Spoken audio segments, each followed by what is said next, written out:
بندے کی آدھی معیشت درست ہو جاتی ہے۔ ہم ساری معیشت صرف کمائی سے ٹھیک کرنے کی کوشش کرتے ہیں، اس میں ناکام ہوتے ہیں، معیشت نہیں ہماری ٹھیک ہوتی۔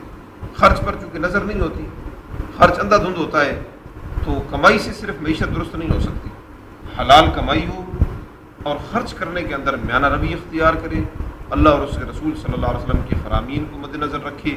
سب سے پہلے اگر اس کے اندر زکوٰۃ بنتی ہے، صدقہ فطر بنتا ہے، جو حق بنتا ہے پہلے وہ ادا کرے، اس کے بعد جو اپنی ضروریات ہیں ان کو مناسب طریقے سے اگر وہ پورا کرتا ہے تو انشاءاللہ اس کی معیشت ٹھیک ہو جائے گی۔ اور بندہ کثرت رزق کے لیے تگ و دو کرتا ہے، لیکن کم لوگ ہیں جو اللہ رب العالمین سے برکت کا سوال کرتے ہیں۔ بے شک بندہ زیادہ مال و دولت جائز طریقے سے حاصل کرنے کی کوشش کرے، اس میں شریعت کے اصولوں کا خیال رکھے، لیکن اس کے ساتھ ساتھ وہ اللہ رب العالمین سے برکت کا سوال بھی کرے۔ اگر برکت نہ ہو، آپ کو مثال دوں، ایک بندہ ہے اس کی آمدن 50,000 روپے ہے، اس کے معاملات ایسے ہیں کہ اس کا خرچ جو ہے نا وہ 60-70 ہزار روپے مہینے کا بن جاتا ہے۔ اب دیکھنے میں تو اس کی بڑی آمدن ہے، 50,000 آمدن ہے، مگر وہ بیچارہ ہر مہینے 10,000 20,000 منفی میں چلا جاتا ہے۔ ایک بندہ ہے جس کی آمدن ہی 10,000 ہے کل، لیکن اللہ رب العالمین اس کے معاملات کو اس طرح بناتا ہے کہ وہ 7-8 ہزار میں 9 ہزار میں اس کی ضروریات پوری ہو گئی۔ اب یہ 1-2 ہزار مثبت میں چلا گیا، اس کی بچت ہو گئی۔ وہ بندہ جس کی آمدن 50,000 تھی وہ منفی میں چلا گیا۔ اس لیے اللہ تبارک و تعالیٰ سے بندہ ہمیشہ برکت کا سوال کرے۔ کثرت رزق کا سوال کرنا بھی کوئی منع نہیں ہے، لیکن اس کے ساتھ ساتھ برکت کا سوال کرے۔ اور خصوصی طور پر جو اللہ رب العالمین نے اس مال کو آزمائش قرار دیا ہے، اس کو امتحان قرار دیا ہے، جب مال و دولت آئے بندے کے پاس تو بندہ ذہن میں رکھے کہ میں ایک امتحان سے گزر رہا ہوں۔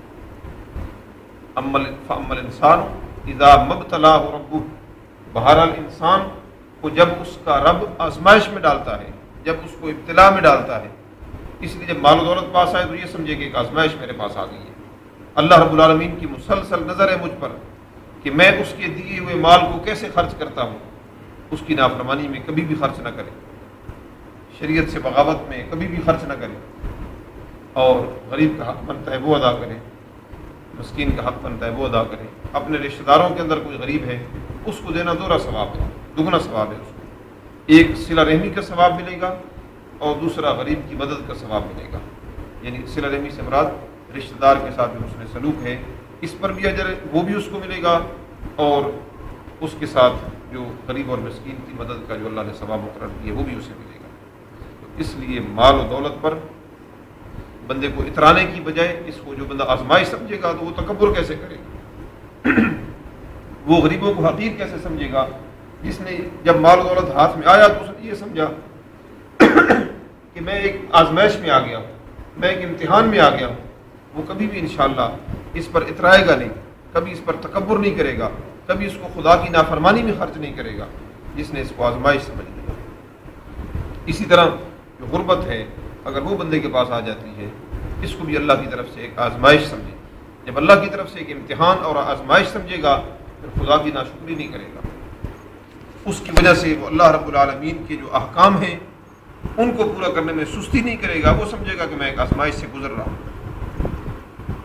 وہ ایک دفعہ میں نے ایک جگہ پر ایک اشتہار لکھا ہوا تھا، کسی جگہ پر میں نے پڑھا، مجھے عبارت تھی، انہوں نے کہا غریبوں پریشان نہ ہو، زندگی بڑی محدود ہے، پریشان ہونے کی ضرورت نہیں ہے، زندگی بہت تھوڑی ہے، ختم ہو جائے گی، غربت سمیت ختم ہو جائے گی، زندگی پریشان ہونے کی کوئی ضرورت نہیں ہے، بس زندگی بہت محدود ہے۔ رسول اللہ صلی اللہ علیہ وآلہ وسلم، آپ اس ساری کائنات کے نبی کریم صلی اللہ علیہ وسلم ساری کائنات کے پیغمبر ہیں اور دونوں جہانوں کے حکمران ہیں اللہ کے بعد۔ آپ نے فرمایا میرے 2 وزیر آسمانوں میں ہیں، جبرائیل و میکائیل، اور میرے 2 وزیر زمین پر ہیں، ابوبکر و عمر۔ لیکن آپ نے اختیاری طور پر فاقہ کی زندگی گزاری، غربت کی زندگی گزاری اختیاری طور پر، تاکہ امت کے غریبوں کے لیے بھی ایک سہارا بن جائے کہ ہمارے نبی پاک صلی اللہ علیہ وسلم نے کس طرح زندگی گزاری ہے، تو اس طرح زندگی گزار کر بھی بندہ شریعت پر عمل کر سکتا ہے۔ حدیث شریف میں آتا ہے، عائشہ صدیقہ رضی اللہ تعالی عنہا فرماتی ہیں کہ 2 مہینے مسلسل ہمارے گھر میں چولہا تک نہیں جلا۔ اب یہ نہیں کہ صحابہ کرام کو لے کے آتے تھے کھانے میں چولہا نہیں جلا تو چلے پکا پکایا آ جاتا تھا، ساتھ وضاحت فرمائی کہ صرف ہمارا جو گزارا ہے وہ کھجور اور پانی کا ہوتا تھا۔ اب اگر ہمارے گھر میں 2-3 دن یہ نوبت آ جائے، روٹی نہیں پکتی، سالن نہیں پکتا، تو اب کیا سمجھتے ہیں ہمارا کیا حال ہوگا؟ معاذ اللہ ایک وقت اگر کھانا نہ ملے تو یہ خطرہ ہے کہ لوگ یہ کہنا شروع کر دیں کہ پتہ نہیں خدا نے ہمارے ساتھ اس طرح کیوں کر دیا ہے، وہ فلاں کو دیکھو وہ اتنا کھا رہا ہے، فلاں کو دیکھو وہ اس طرح عیاشی کر رہا ہے، پتہ نہیں ہم سے کیا ہو گیا، پتہ نہیں کیا ہو گیا۔ وہ ہم نمازیں پڑھ کے بھی آخر انجام یہ ہوا کہ جناب کھانے کے لیے کچھ نہیں ہے، بھوکے مر رہے ہیں۔ تو رسول اللہ صلی اللہ علیہ وسلم کے مبارک گھرانے میں 2 مہینے لگاتار چولہا جلا نہیں ہے، کئی دفعہ ایسے ہوا، اور جو گزارا ہوتا تھا وہ صرف کھجور اور پانی پر ہوتا تھا۔ آپ صلی اللہ علیہ وآلہ وسلم نے ایسی زندگی گزار کر یہ اپنی امت کے جو غریب ہیں ان کے لیے ایک تسلی کا سامان کر دیا ہے کہ دنیا کی زندگی عارضی ہے، یہ فانی ہے، یہ ختم ہونے والی ہے۔ کبھی کبھی صحابہ کرام جب جہاد پہ جاتے تھے تو ایک کھجور ملتی تھی، اس پر گزارا کرنا ہے بس، یہ بھی نہیں بس کھجوریں کو بہت ایک کھجور ملتی تھی، بس اس پر گزارا کرنا۔ اس لیے مال و دولت کی کثرت قلت یہ سب اللہ کی طرف سے امتحان ہے۔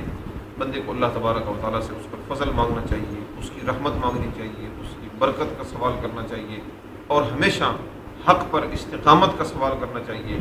بس یہ اس کو مل گیا اگر، انشاءاللہ وہ بہت بڑا مالدار ہے اور بہت بڑا کامیاب ہے۔ بندہ مالدار ہو کر بھی اگر اس کے دل کی بھوک نہ ختم ہو، ہوس نہ ختم ہو، تو اس مالداری کا فائدہ؟ اللہ تبارک و تعالیٰ غنا عطا فرمائے، دل کی غنا نصیب فرمائے، اور جس حال میں بھی اللہ رکھے ہمیشہ اللہ تبارک و تعالیٰ بندے کو اپنی رضا کے مطابق جو عمل ہے اس پر استقامت دے، تو یہ اس کے لیے سب سے بڑی چیز ہے۔ وما علیہ